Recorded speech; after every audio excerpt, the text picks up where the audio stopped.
Welcome to the True Wealth Podcast, where we specialize in helping aspiring homeowners break into the real estate market and help investors create and build wealth through real estate.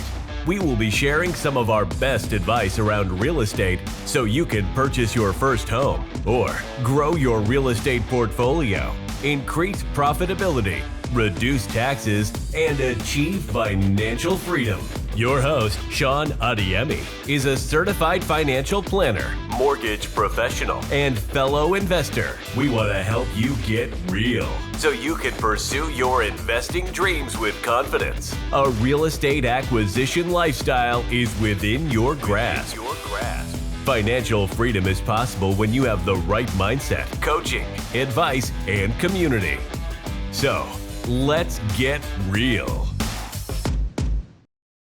Welcome to the True Wealth Podcast. I'm your host, Sean Adiemi, and I've got my co-host today with me, Othniel Lichmore. And after our last recording, Othniel got a call, funny enough, very much related to the topic we're talking about, which was pre-construction. So we thought, why don't we bring this question on a call and go through how we kind of view what you should do when you hit different scenarios when it comes to your real estate. So I'll let Othniel take it from here. Go ahead and read out the question for me, and then we can just kind of go through it and see what's the best decision for this buyer. This client. Okay, excellent. So every now and then I'll get calls from clients. They're in a situation where they've purchased a pre-construction and they may be at different phases in the completion process. In some cases, it's not yet complete and they're expected to take possession in a few weeks or a few months, or in some cases they've already taken possession and it's just been too difficult for them and they're wondering, and they've only taken possession like a month or two earlier and it's very difficult for them, so they're trying to decide whether or not they should sell or try to hold on to it. In this particular case, I got a call from a client. They purchased a pre-construction condo townhome somewhere in the GTA about 3 years ago for about $550,000. It is coming up on completion. The builder has announced that the occupancy period will start in the next month. And so due to rising interest rates, the client now is expected, number one, they have to make their final payment. But additionally, when they've done their mortgage pre-approval and the mortgage process, they recognize that the total carrying cost will be about $3,700. I did a rental analysis of the area, and it could only possibly rent for about $2,700. So the clients would be a negative cash flow of about $1,000. This was always meant to be a sort of investment, so the intention was to rent it out. But even if the client were to live in it, again, there's still going to be out more money than they had anticipated when they initially purchased the property. So the question from this client at this point was whether they should sell the property or try to hold on for dear life for the next year or so. Potentially, interest rates might go down, rents might go up, or they may get a better job. So that's the question. Should they hold on to it or should they sell? Well, there are a couple of things we got to take a look at here. First of all, if the client chose to live in that property with a mortgage of $3,700 a month, depending on where their income is, can they afford it? When it comes to housing costs, I usually recommend on the highest end, your housing costs should not be, so we're talking mortgage, property taxes, condo fees, should not be more than 40% of your net take-home pay. Ideally, you want to be around 25-30. That's a sweet spot because then that allows you to take care of other expenses that come up. And so the question now is, if they were going to live in that property, what does $3,700 represent in terms of their income and cash flow? Is that something that's affordable? Is that something that's within the 30 to 40%, or is that even higher in terms of their net cash flow a month? Yeah, I think it's gonna be difficult. I think it's gonna push it's gonna be way more than they can afford. Yeah, than they can afford. And that's the thing. I mean, they can, but it's outside of the limits of the numbers that you just described. Okay. So it's going to be outside that. I think it's pushing 50 to 60% of their net Okay. take home pay. Yeah. So then living in it is not an option. And if you're going to rent it out, you're negative cash flow over $1,000. So if you're negative cash flow of $1,000, my second question is this: based on their financial situation, and this is why I always think big picture, right? Because each decision has a ripple effect on the other decision. So $1,000 a month that they have to put out of their pocket, in addition to wherever they're renting right now, how does that work for them? Is that something that's affordable? Because one of the ideas with real estate is you got to think long term. But at the same time, even though you got to think long term, short term, how is that going to impact you financially? So that $1,000, how does that affect them financially? Is that something that they can afford, or something that's also going to stretch them in addition to however much they're paying on their rent wherever they're living right now? Exactly. No, I think it's going to be stretching them. I mean, which is why they called me, right? Because Right. they recognize that it is a stretch. I guess, I mean, the only thing they were potentially hoping for was this idea that, maybe if rates go down in a year, or, or if the cost of selling would be so much so that it would be cheaper to hang on for years. And I guess that's also something that we're going to have to touch on. Well, two things you brought up: interest rates. Well, right now, where I see interest rates, there's a chance interest rates will still go up because the Bank of Canada is trying to temper inflation. The reports came out a week or two ago that inflation was higher in April than they anticipated.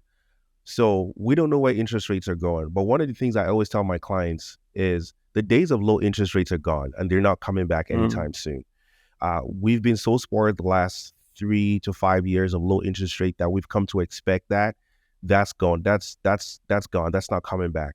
And so even if we're going to look at interest rates, I think the historical rates have been around 4 or 5s, which is kind of where they are right now. So I don't see rates coming down anytime soon. If they're coming down, they're not coming down significantly enough to make a dent in terms of his negative cash flow. Maybe they come down by like 25 beeps, 50 beeps at the most. Maybe that's going to knock off $100, $200 on their monthly payment. Wow. So that's not going to make a big difference. It's not going to shift their negative cash flow to positive or even to neutral. And so the question of rates, put that to bed. That's not really going to help them. So now the question then becomes, if they cannot afford to hold on to this property, what's the cost of selling, right? Does it make sense to hold on even for a year and then sell, or does it make sense to sell right now? So here's where we're going to look at the numbers. They bought the property for $550 right now, for $550 3 years ago. What's the market value now? So yeah, based on some analysis that I did, I believe that the market value is now about $670. So with a market value of about $670, if they sold that property today at $670, let's assume there's a 5% realtor fees. That brings us to times 0.05, about $33,000 plus HST. So they're going to pay about $37,000 in realtor fees. Let's add another $2,000 for legal fees, discharge fees, and all of that. So they're about $40,000, just give or take. So that's $670,000 right off the bat. They're only walking away with $630,000 after we factor in their costs. So $630 minus $550, they're walking away with about $80,000 total capital gains. So taxable capital gains is about $40,000, which will be added to their income and then taxed on it. And so the question on whether to hold is also where we think real estate is going in Canada, or at least in the GTA. Prices went down. They've started coming back up, as you know, over the last maybe 3 to 4 months. Yeah. However, do I think they're going to keep going up, even at a very reasonable rate over the next year or so? I'm not convinced that they're going to keep going up. I think they're probably going to stabilize around where they are right now. Might even go down a little bit. And the reason why I think so is there's a lot of indication that we're either in a recession or we're going into a recession, right? And if that happens, house prices could still come down even by another 5-10%. If that happens, that takes a bite off his profit in a year. If Yeah, prices but I stable, mean, yeah, you're thinking prices will come down. I mean, I'm thinking prices are gonna stable. I think prices are gonna creep up maybe at a slower rate. I think we have a lot of immigration is the thing people always point to. So we have right, a lot of people coming in. We have a shortage of homes. Real estate is still seen as like an effective investment vehicle right. or an investment vehicle that will yield a reasonable return in over the long term. So I don't know. I don't see prices coming down anymore. We might see small dips, but I think the overall trajectory will be appreciation upwards of 5-10% per year. Okay, so let's work with a hypothetical of in the next 12 months, let's even say prices stabilize. They don't really go up by much, even if it goes up by 5%, right? So that Mhm. 670, that $670,000 valuation is hold on, 670 times. So it goes up to about 700. If it goes up by 5%, if it goes up by 5%, then it makes sense to hold it Mm. because even if you factor in the $1,000 net cash flow a month, that's $12,000 over the next year. But the difference between 670 and 700 is 30,000, right? So they're Mm. still net about $18,000 extra if they wait for 1 year. But that's assuming prices go up by 5%, right? If prices stabilize where they are right now, then it's better for him to sell. Like meaning that the 670 price remains kind of stagnant for the next 1 year, then it's better for him to sell. The main reason is because of that $12,000 carrying cost he's going to incur for the next 1 year, Mhm. right? Now, the other part that we haven't factored in here is that even though he's a negative cash flow, there is a chance that at the end of the year, he could actually end up neutral. The reason why is because a good chunk of that his mortgage payment is interest payments, right? Mhm. So his interest payments, his condo fees, his property taxes, all that is tax deductible against the $2,700 a month he's going to be receiving. $2,700 a month times 12 is $32,000. So that $32,000 is not going to be a complete 100% income. The interest payment on a $27,000 mortgage, I can bet off the top of my head, the interest payments are at least half of that. Let's even say maybe 60 to 70% of that. So 1,500 of that is interest only a month, right? 1,500 times 12 is 18,000. 18,000 plus condo fees plus all of that. So you're already looking at, let's even say, $22,000 in in deductible Expensive. expenses, Yeah. right? Yeah. We said his income 27 times 12 is 32,000, right? Mhm. If 32,000 is his income and then 22,000 is his deductible expenses, he's not actually net in the negative $12,000. He's closer to about $5,000 net Mm. negative, Yeah. right? So those are the Mhm. numbers that we're looking at, is in terms of he's not actually out of pocket 12,000. He's out of pocket Yeah. closer to $5,000-$6,000 at the end of the Yes. Yes. year, which may be a bit more manageable when if he can hold on and make that and hold on for a year. That maybe it makes sense to hold on for a year because one, he's less negative cash flow by the end of the year when he files his taxes, and then two, potentially the property is worth more in about a year's Yeah. time. How about like the HST rebate and stuff? Can you talk about that a little bit, like that as a cost of selling? Well, the jury's still out on that. If he sells that right now, yes, there is a chance he may have to pay that rebate. He may be able to get a 20 about $24,000 back towards whatever HST he remits. But I wouldn't, if he holds on for a year, then there's no chance that that's going to happen, right? Mhm. Mhm. Mhm. That gets taken care of. And so, and because he's renting it out, he can definitely, the thing is, when he's doing his mortgage, right? And I know people do this a lot. is he doing this mortgage as a primary resident or is he doing this mortgage as a rental? And the reason why that's a key question is the builder is going to ask him that. And the builder, with however he answers that question, will determine whether or not he pays the HST at closing or the builder pays the HST at closing. And then, do you get what I mean? And so yes.